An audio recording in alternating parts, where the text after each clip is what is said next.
Well, I guess it's afternoon. Good afternoon, everyone. How are you? I'm Cece Smith, and I was talking to somebody, they said, well, how many people do you think are going to show? And I said, I hope a couple show up, so I appreciate you being here.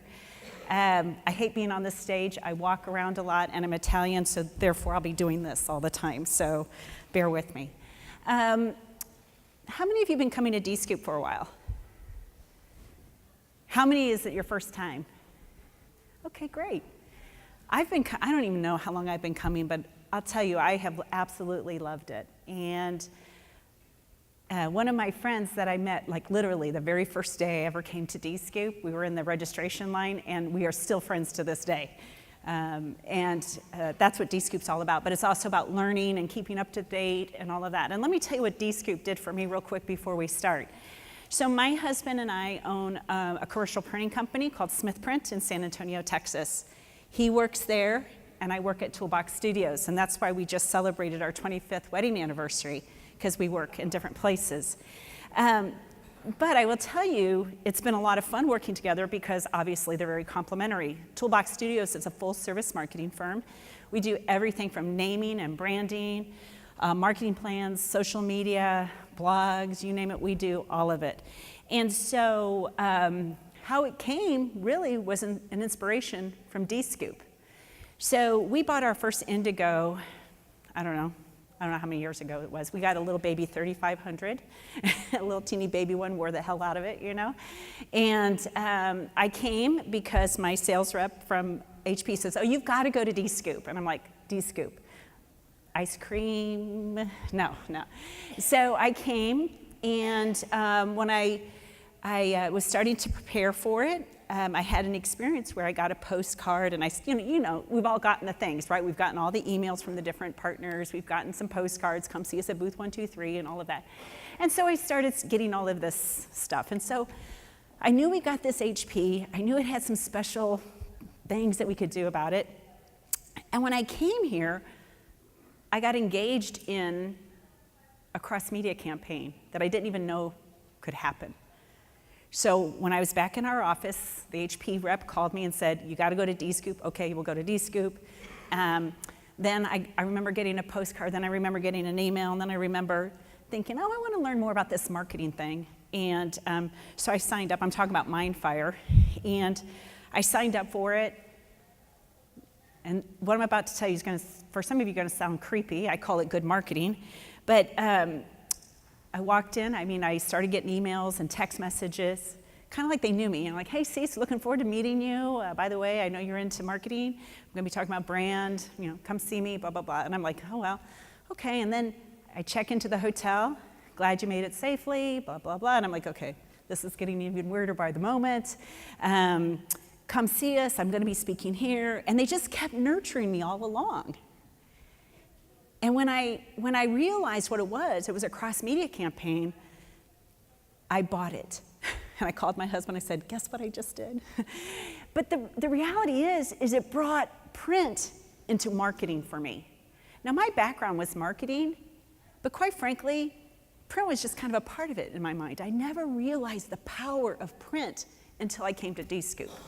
So D-Scoop really was the genesis for us, not just being a commercial printer, full service, we've got them all, we got everything, right? We can do it all. But we became a marketing company. And then I became a company. And then we bought a company. And so now we work completely separate, but obviously the collaboration is amazing. So that's what D-Scoop did for me. When I came here, we just bought a press that could do a few things. That's what I started with. And when I walked out, I became a full-service marketing firm. And so there's been a journey, a lot of learning along the way. And so that's the power of D-Scoop. So and they don't pay me for that. They don't tell me to do that or anything. That's just truly how I feel about D-Scoop. It's a time where you can come and learn. And so what my goal here today is to talk to you about marketing and how technology has changed marketing. And one thing you'll know about me is if you have any questions, just stop me in the middle, and I talk really fast, so I'm sorry about that. But if you have any questions while I'm talking, stop me. This is for you. If you want this PowerPoint at the end, there's a lot of really good statistics that you can share with your clients that I think would be helpful. So if you want a copy of this, I'm happy to send it to you. Don't worry, I won't start bothering you and asking you to help you rebuild your website or anything. I promise you I won't try to solicit your work unless you want me to. But honestly, there's just some really good statistics in here that I think will be meaningful for you. So my goal today, okay, already the wrong button. Define marketing, know your audience and understand the tools, and commit to a marketing plan.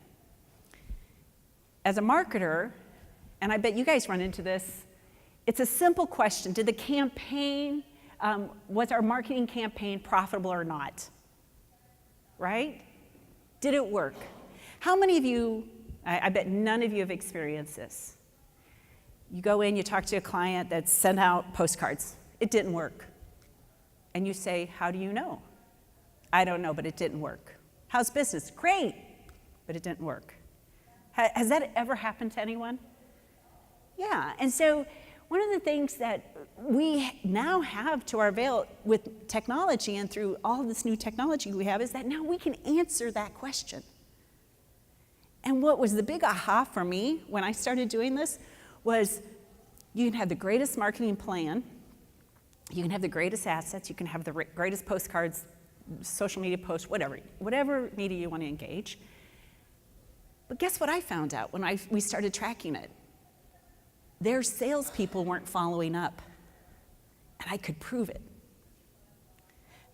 Now, I would say there was an evil laughter that came from my gut whenever I could prove it to them, but honestly, it was a big aha moment for them. Here I was generating leads for them, and their people weren't even answering the phone, and I could prove it. So this cartoon here is a reality. We all deal with that, right? So marketing, I don't mean to get real basic level, but I'm going to. It's the action of promoting and selling products and or services to deliver the company's goals from their strategic plan. And I will tell you that this is a key differentiator between the people in this room and your competitor down the street that's competing on price. If you think about your customer and what they're trying to achieve from a strategic standpoint, you will become a partner and not a vendor. Because it's about helping them achieve their goals. You're just going to help them do that in one way or another. So it's about a strategic plan and delivering against their strategic plan. Then and now, real quick. Does anybody remember when we had 3 TV stations and it went off at 10 p.m. and it had those lines and we had 1 newspaper?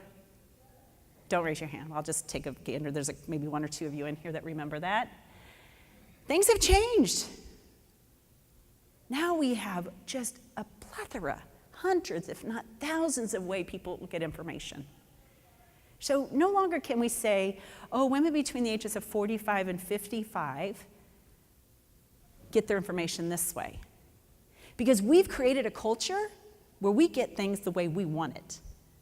Don't force me to read an email to find out about your company, because I won't. Because I, in the morning, delete, delete, delete, delete, right? Don't force me to read a big, long dissertation about your product. I want bullet points. But you may want a big, long list of information. You may want an email opposed to snail mail, as some of them call it, right? So we have created in our environment now, in our culture, people want information the way they want it, when they want it, and they want to talk to you the way they want to. Don't force them to do it. So things have changed. Another thing I want you to remember and think about, there's a big difference between company and customer, and that should be the other way around. Company and customer/consumer. Many times when you're working with somebody, you're selling to 2 different people. And that's a really important part in marketing. Let me give you an example. I have a teenage son. Well, he's 20 now, but when he was a teenager, of course we had to buy the acne stuff and all that, right? I'm the customer. I'm the one that went to the store and bought it. He was the consumer. One of the things that's really important when you think about marketing is you understand that you might need to market to 2 different groups of people. You can't treat them all the same. What's important to me as the customer is it at my grocery store? Is there a coupon maybe if it's expensive? And if it's in stock For him, does it get rid of his acne? Two very different messages. So when you're talking about marketing, sometimes you got to deal with both of those. Sometimes they're the same, but many times they're separate. So that's one critical part about marketing you got to remember. There's all kinds of types of marketing, and most people think marketing and advertising is the same thing. Advertising is just a tool within marketing. So you have traditional and digital. We all know the traditional, print, all that stuff. Digital, right now there might be somebody geofencing this building and serving you up all ads. Social media ads. There's all different kinds of ways that we can do digital advertising now and digital marketing. I would tell you need both. Traditional, depending on what you're trying to accomplish, you need a little bit of both because once again, the customer, the consumer, gets information differently. Marketing is a way of doing business. It's not an event. I can't tell you how many times I've had people say to me, I tried that, it didn't work. Marketing is a lot like a diet. You have to have a plan, and then you need to work that plan, and then you're going to get results over a long period of time. If you just do one thing, it's not going to happen. It's not an event. It's a discipline that you do, okay? Many times I equate it to your health. Marketing is, you take your vitamins, you exercise, don't drink too much, don't smoke, don't, wear your seatbelt, all those things, right? Eat right, get all your doctors. At the end of it, your chances are better of being healthy. It's the same with marketing. If you do a lot of different things and things that are very focused and targeted and you have a plan to do it, you will be successful, okay? So real quick, this is my little triangle. We had a little snafu when I walked in here. My Mac didn't like the PC and it didn't get along, and so anyway, just real quick, I want to talk to you a little bit about marketing. Most people do it wrong. They think about it differently. They think about it from the top down. And the way they do that is they come out and they knock on a door, which, trust me, cold calling works. I do it myself. They knock on the door and they said, would you like to buy this from me? And the person at the door goes, who the hell are you? And why would I buy it from you, right? Most people start and they consider their marketing just by going out and trying to sell a product. Well, the reality is you have to go from the bottom, and it's not sequential, but you have to include all three of these things when you're doing marketing. General knowledge, I exist. Okay, this is where things like having a website, sponsoring the Little League team, having a big sign out on your front of your building. It could be just having social media is general marketing. I exist. Has anybody ever gone online to look up somebody you met and you wanted to see about their business and they didn't have a website? And you're like, I mean, that's just weird. I mean, in this day and age, if you don't have a website, you don't exist. General knowledge. This is why, okay, now so I know that this Gaylord is Pepsi, so I'll say Pepsi. This is why Pepsi still has billboards. Are we going to forget that Pepsi exists? No, but they don't want to give you the chance to forget. So they always want to stay front of mind. That's that's knowledge, general brand awareness. I exist. Trust. What do I do? What do I stand for? What kind of company am I? You need to let them know where you fit in. And all of these things are all done in marketing, but you got to say what's your positioning.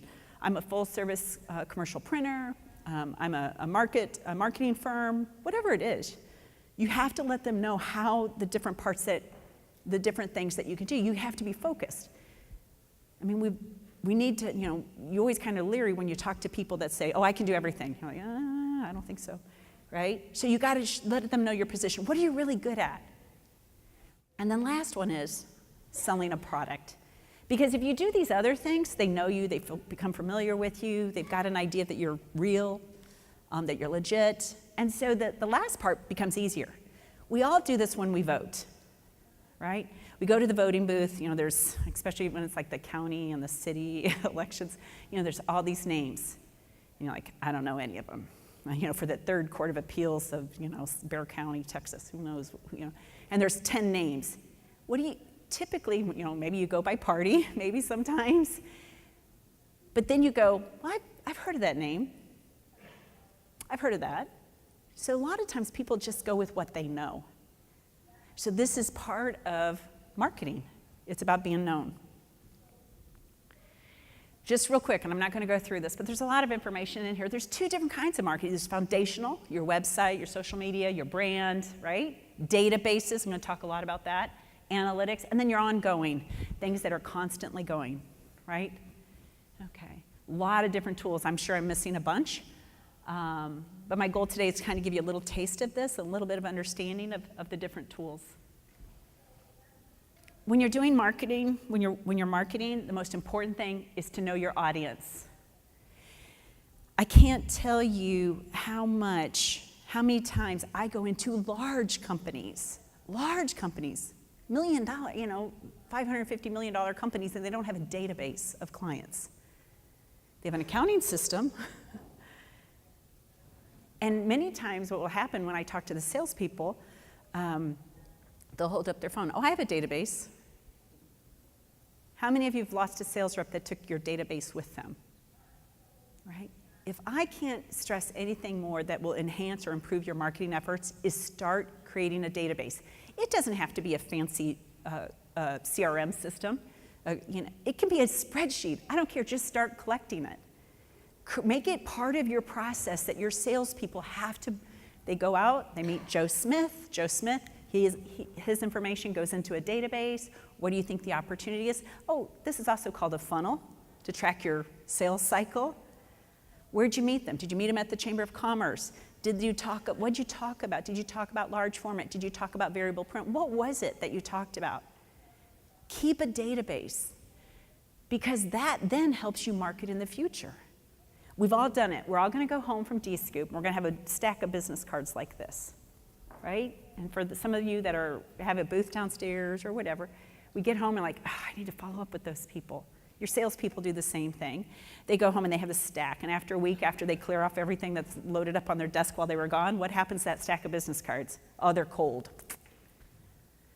Make it a system, make it an expectation that you create a database, because that database is yours. If they're working for you, that database is yours, and you need to use that database to help you market, okay? I put things like their phone number, if they mention their husband or wife's names, did they have a kid, are they getting ready to have a grandchild? I mean, I collect all kinds of information. Have a sales funnel. How many of you have an actual sales funnel where you're tracking leads? Okay. I'll tell you what, that you get what you measure, right? You get what you measure. That's why I get on the scale every morning.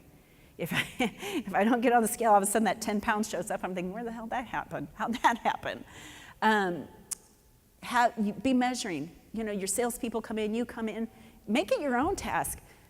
I met Joe Smith. He wants this. And it may be a long shot. You may have just met him, or maybe somebody you know of, but you haven't even contacted them. Put them in your funnel. That's all part of creating a database that's going to help you know who your customer is and your audience. Get to know them. Take the time to go check them out on LinkedIn. I use LinkedIn a lot. Before I meet with someone, I always go look at them. I link in with them. I find out, you find out amazing things. You find out where they went to school, where they're from, where they used to work, if there's any connections. I had my largest client out in LA, brand new senior VP of sales and marketing, which is always scary for an agency because they could say, I have my own group, get out, and this is my largest client. I linked in with him. He used to work with somebody that I worked with at another company in Boston. Our conversation started off like, how do you know Jolene? I mean, that all came from LinkedIn. LinkedIn is a very powerful tool. If you use no other social media, that is one that, you don't have to post on it. Just have a professional profile and use it to connect with people that you've met. You can learn a lot about them. But take the time before you meet with them. Go to their website. Go to see if any social media. And if you don't do this, have somebody on your team do it.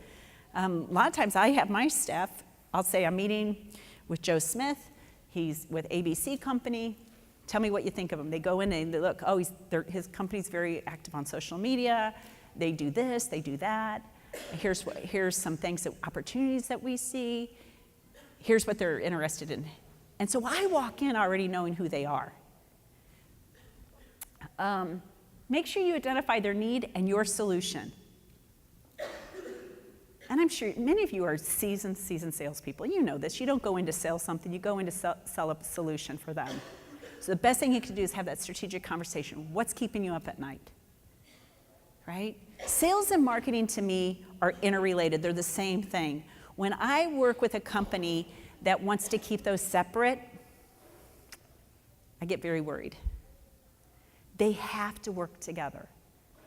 Otherwise you get, no, the leads aren't good. No, you're not following up the leads, right? They should be mingled together. So a lot of what I'm saying is sales oriented, but it goes together.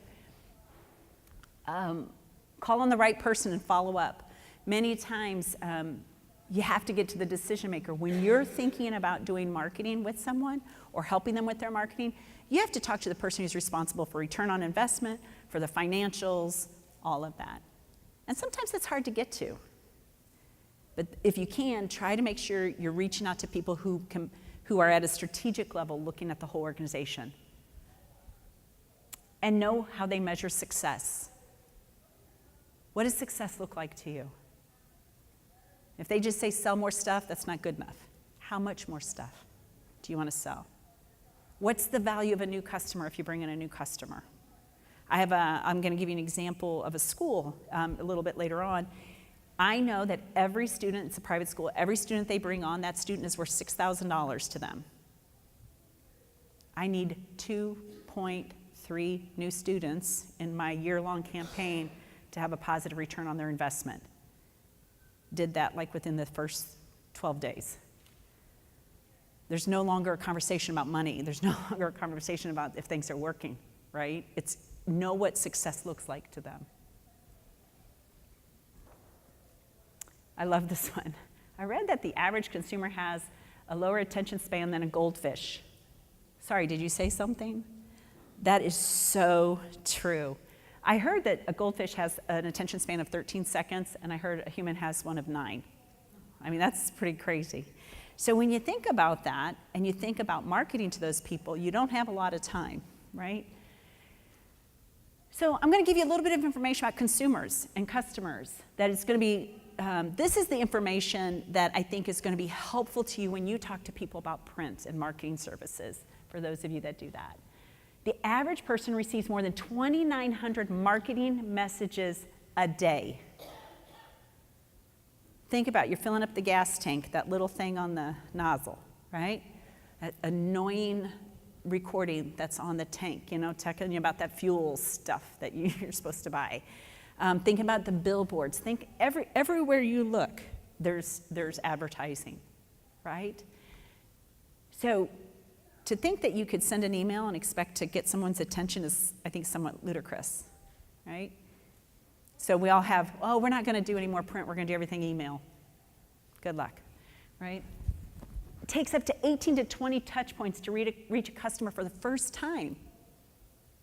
So what I'm trying to get at here is that print is very valuable, and I'm going to go later on with some statistics about print, but so are a lot of other touches, because some people read their newspaper on their iPad. Some people actually still read a newspaper. Some people listen to a radio station. Some people listen to podcasts. Some people want to read a white paper. Think about it. Think about how you get information.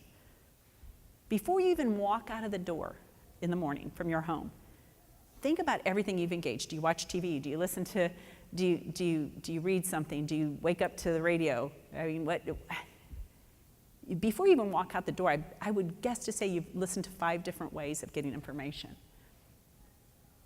90% of visits to websites people visit websites before they call. 96 leave without making a purchase. So people go, when they meet you, they're going to go to your website. I might think you're the nicest person in the whole world, and I might recommend you to her, and she might think I'm a nice person. She might think I'm smart, but she's still going to check you out. She's still going to check out your company before she engages with you. It's just our human nature, right? Before we start that conversation, we check people out. And it's true. So websites, making sure that you have your website up to date with pertinent information that people can find easily.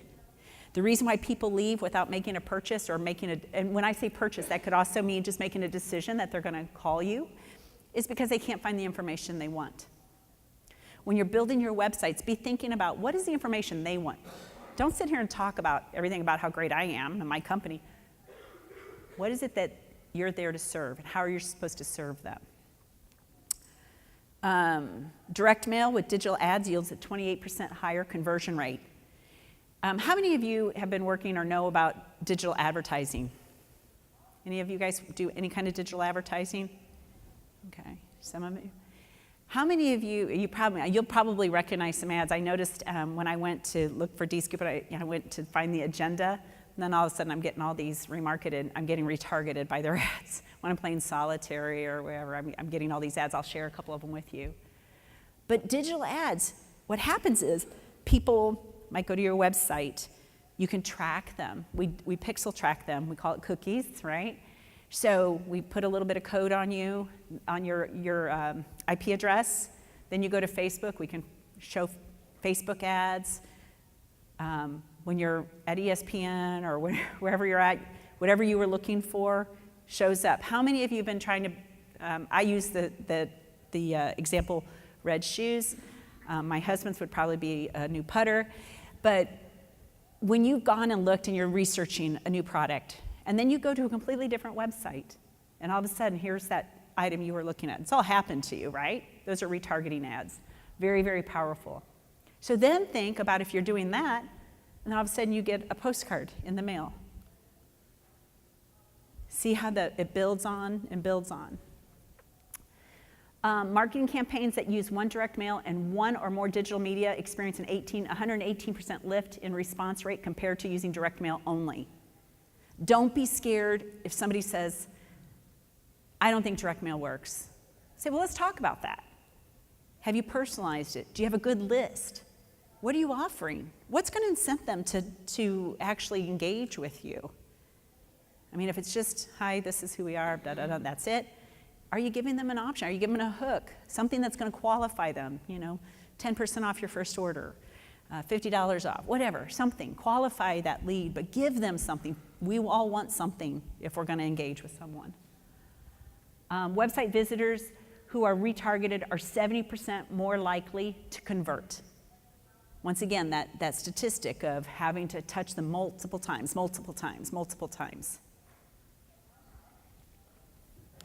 Just real quick, I'm not going to go over this, but I'm going to go through a few of the digital tools and the technology tools just to kind of give you some things. Don't be scared if your marketing people or people from your client want to engage these other things. Embrace it and go for it, because your print is going to be a critical part to their conversion. Now, if they say, oh, we're going to just do all digital advertising, use some of these statistics to tell them that print has a higher conversion rate when coupled with digital.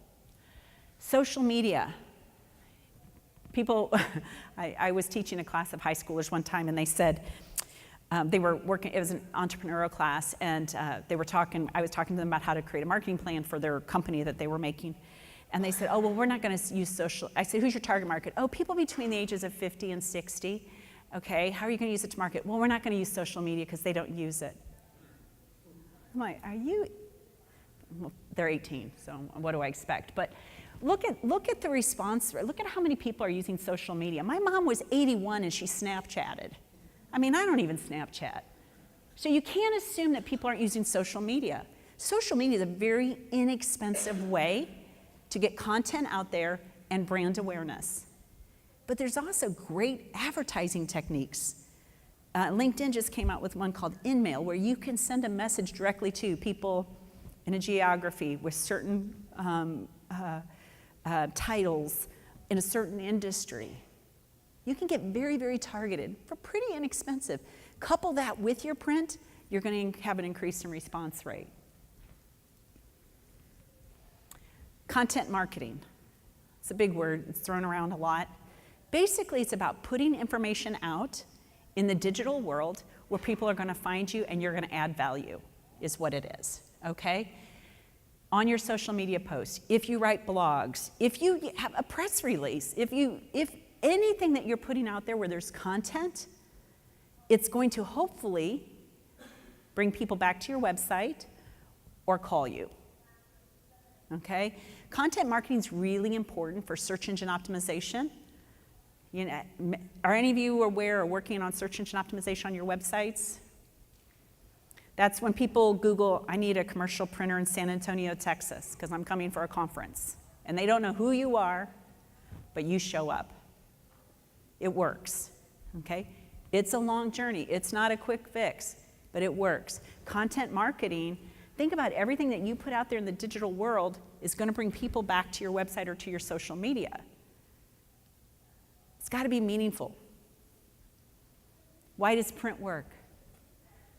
You know, one of the things that amazed me, in July, our heaviest word that was when we were optimizing my husband's company was metallic ink.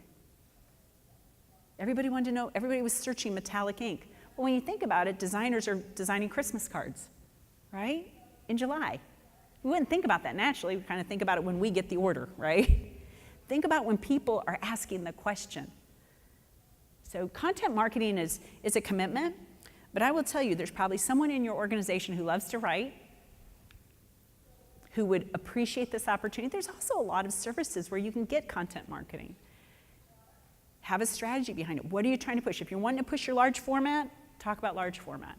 If you want to talk about your personalization and how you can do all this neat stuff on your Indigos, talk about it. But put it out there, put it on your website, put it in a blog, put it in social media, send it out in an email letter, a newsletter, right? Video. Video's powerful, right? Video, viewers retain 95% of the message when watching a video posted 10% on text.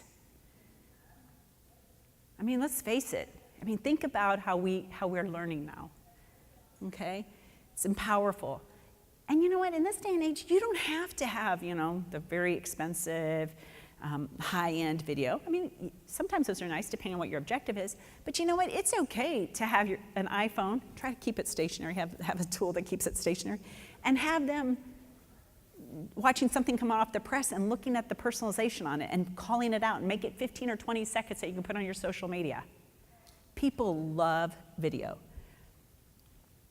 It builds curiosity.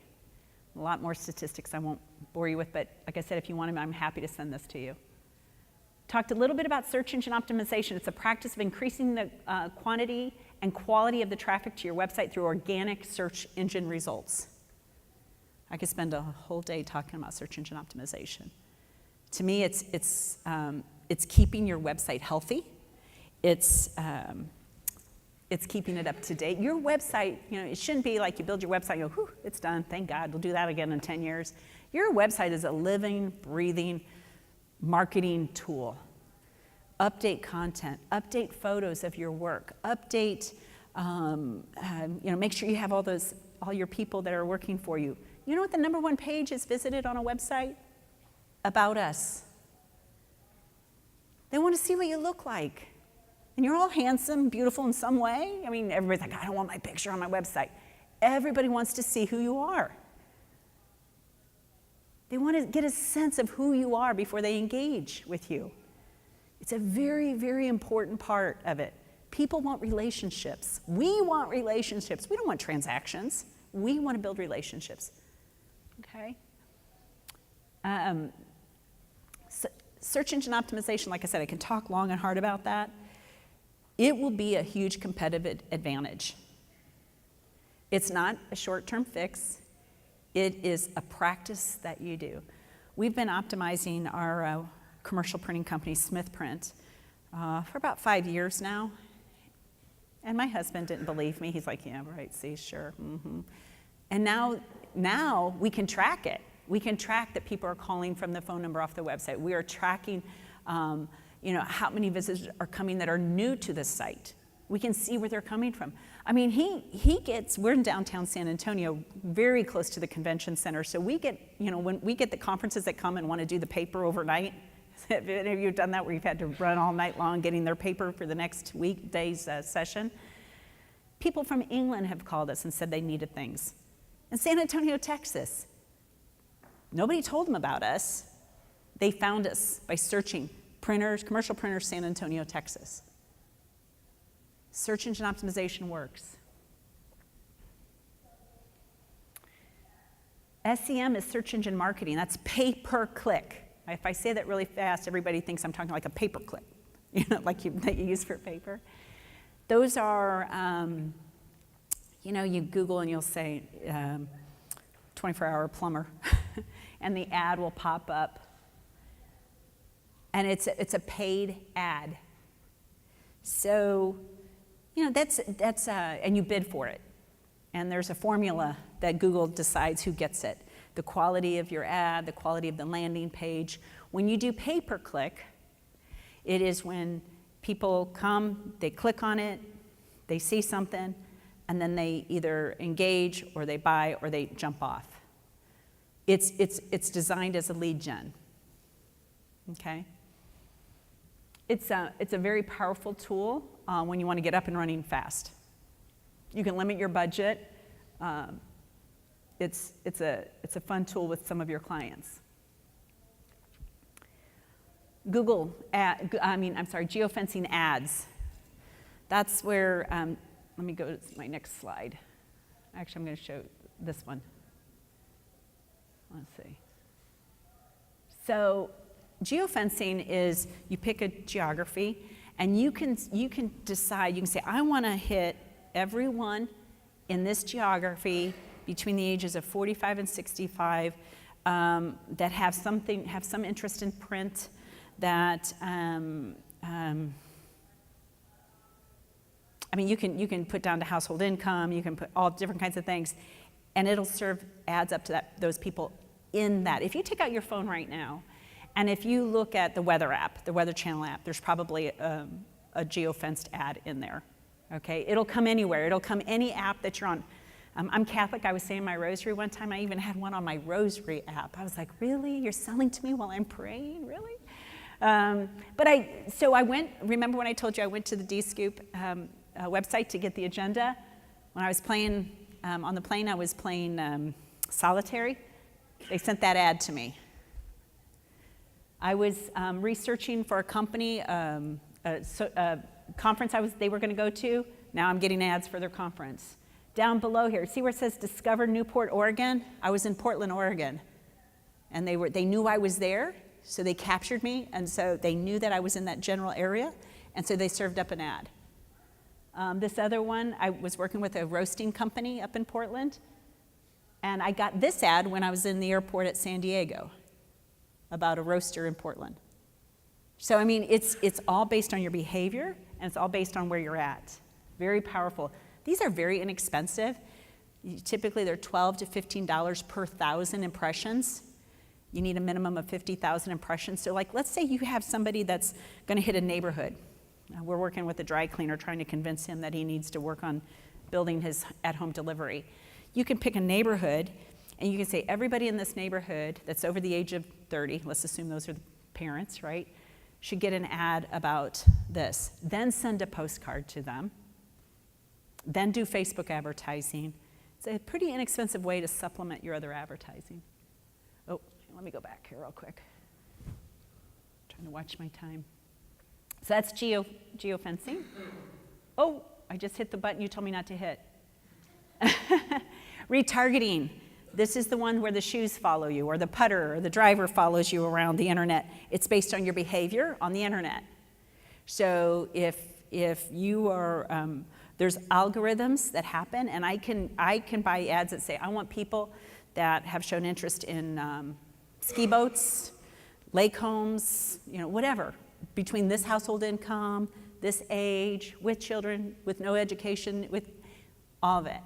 And I can target those people. So down a street, I might serve up an ad to you and not one to you, because you don't fit my demographic. So it hits the individual.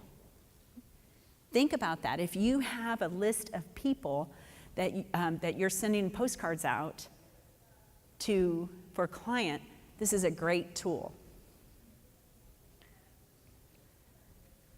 Oh, wrong one. Let's see. Trade shows and associations. There's nothing better. I will tell you how many times people say, oh, I don't do marketing. I get all my business from referrals. I said, so do I. All my business comes from referrals. But I will tell you, a referral is just the first step. The marketing, the advertising, the postcards, the print closes it. So when people say, oh, we don't really market, we don't really do anything like that, we get all of our business from referrals, you do too. Don't let that trick you. Because face-to-face, meeting people face-to-face is super important. That's why we're here. It's one of the reasons we're here. This is an interesting fact that only 29% of salespeople ask for referrals. How many of you circle back with a client that's super happy with you and ask for referrals? Hey, I would really appreciate it if you would refer me. Ask for it. Most people are very happy to do it. They're very happy to do it. They know how important it is. Email marketing, the nemesis of our business. It works. It works for some people. How many people here first thing in the morning go to your email inbox and delete, delete, delete without even looking at it? Right? It's such a good feeling when you get rid of half your emails, isn't it? I mean, but some people like emails.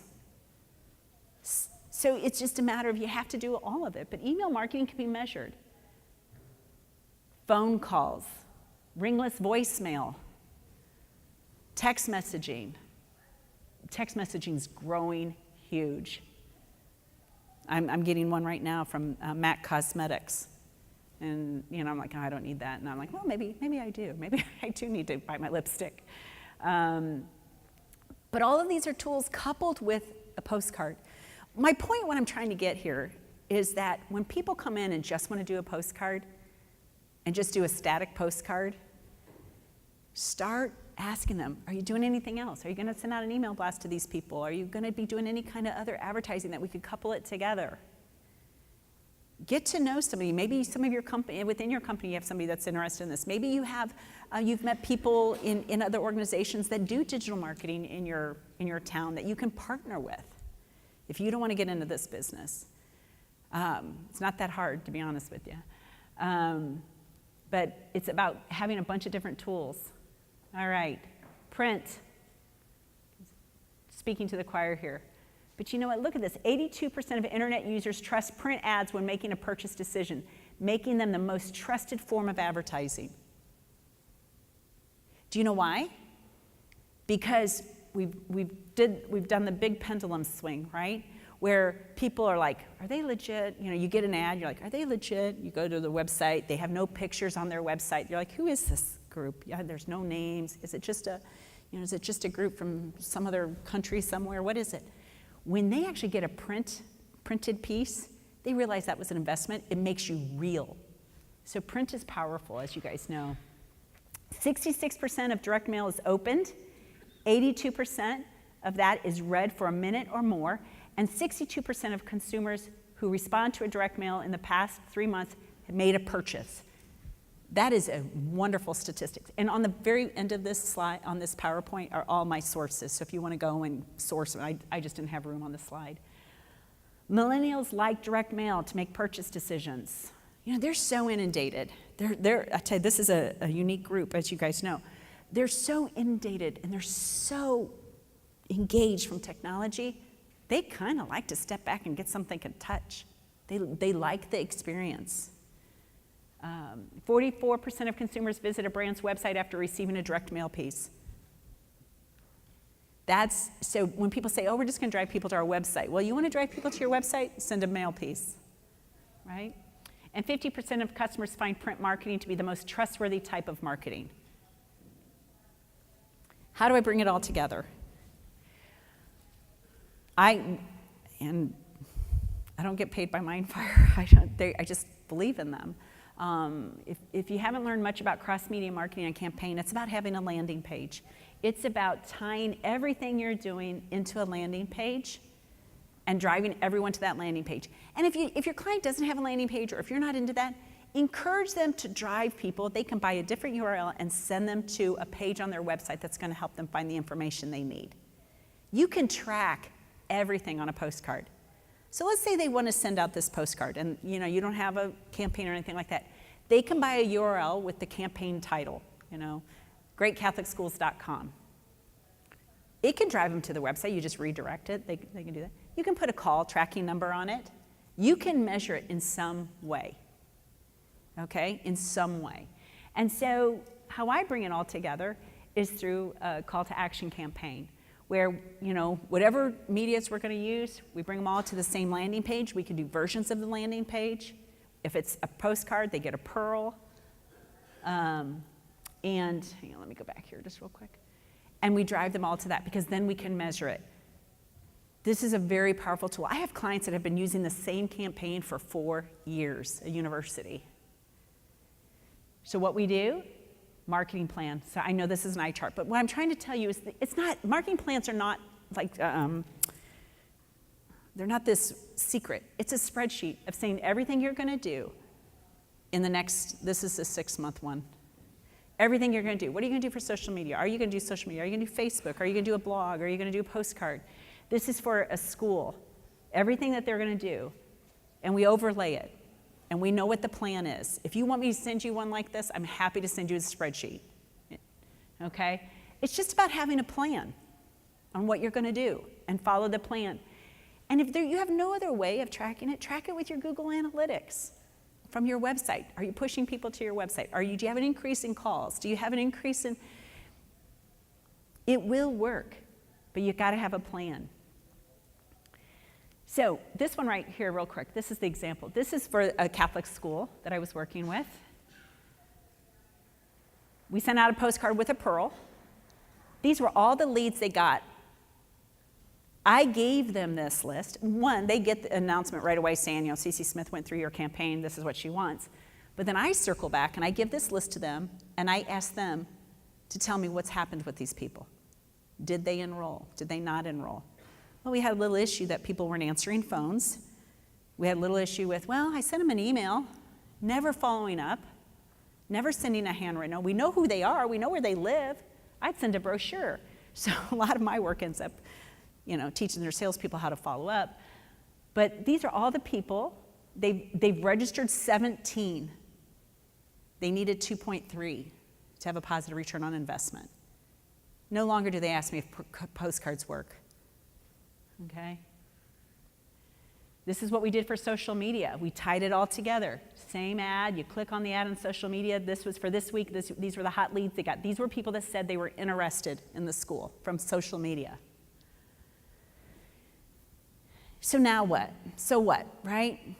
If I can only, and I'm trying not to go over, when it comes to marketing, it doesn't have to be complicated. It doesn't have to be, you don't have to engage in a full service marketing firm. You don't. You just need to make a plan. But the most important thing first is maintain a database. If nothing else, even if it's just a spreadsheet, if you have to, export out of your accounting software all the list of people and start filling it in. Start somewhere. Just start somewhere. From April 1st on, every contact you get goes into this spreadsheet. Every contact goes into this database. It's because then, every month, you guys can start sending out postcards to these people, and you can personalize it. Hey, Cece, it was nice meeting you at D-Scoop. I really would like for you to know that we are running a special, or we have a large format printer, whatever it is you want. And imagine that, once a month, once every 6 weeks, you're sending something to them. You might want to try an email occasionally, follow it up with a postcard, do something special at Christmas. Think about it. Then when they convert, hey, Cece, we see that you bought postcards from us or you ordered postcards from us. Did you know? And start letting them know about your other services. How many of you have had clients that say, I didn't know you did that? You're like, right? So you need to tell them. It's a great way, a database is a great way to remarket to people that you're currently working with. We all know it's a lot cheaper to bring clients in and to grow their business with us than acquiring new ones. Use that database, keep it up to date. Do things on that database that, if you know someone's birthday, send them a handwritten note. I mean, that is disruptive. People are like, people are always shocked when I send a handwritten note. I'm like, it took me 5 minutes. Hope you could read my handwriting. Become your client's partner, not just a vendor. Always talk strategically to them and how you're going to help them deliver against their business objectives. It's really easy. I know you're busy, I know you're working hard, but it's really easy to just, a lot of your salespeople are just taking orders. And I know you're trying to transition them into being partners, right? Understand the alternative marketing ideas that are out there. Don't be scared of it. Even if you don't know a lot about it. I would say, hey, I was at a conference at D-Scoop. I learned a lot about digital marketing or this. Are you doing anything else in your organization that we could couple this all together and make it all work together? They probably are in many cases. Add value. Give them statistics. Give them examples. Right? Have a plan, execute, measure it, keep going. The nice thing about when you have a marketing plan, just like when I get on the scale every morning, if I gain a pound, I try to not eat so much, right? You adjust. You don't just hope it works and, oh, well, it didn't work. You can adjust on the fly, right? So measure it, see what's going on, and then just change it if it's not working. But measurement is key. Figure out how you're going to measure it. It could be either through a campaign, it could be just having a call tracking number on your postcard, it could be through looking at Google Analytics, it could be looking at their social media. Measure something. Measure something. Even if it's you ask all your customer service people, I want you, whenever we get a call in that we've never asked them, how'd you hear about us, right? Measure something because you get what you measure. Thank you. I can't believe I'm on time. Thank you. My name is Cece. If you would like for me to send this to you, I'm happy to do it. Or if you'd like for me to send you a marketing plan template, I'm happy to do that. And on the very end were all the references. So if you want that too, there's a ton of great statistics that I think you might find helpful. Are there any questions? You're going to challenge me here. This one? Okay. I have really cool business cards if anybody wants one. Anyway, any questions? Thank you.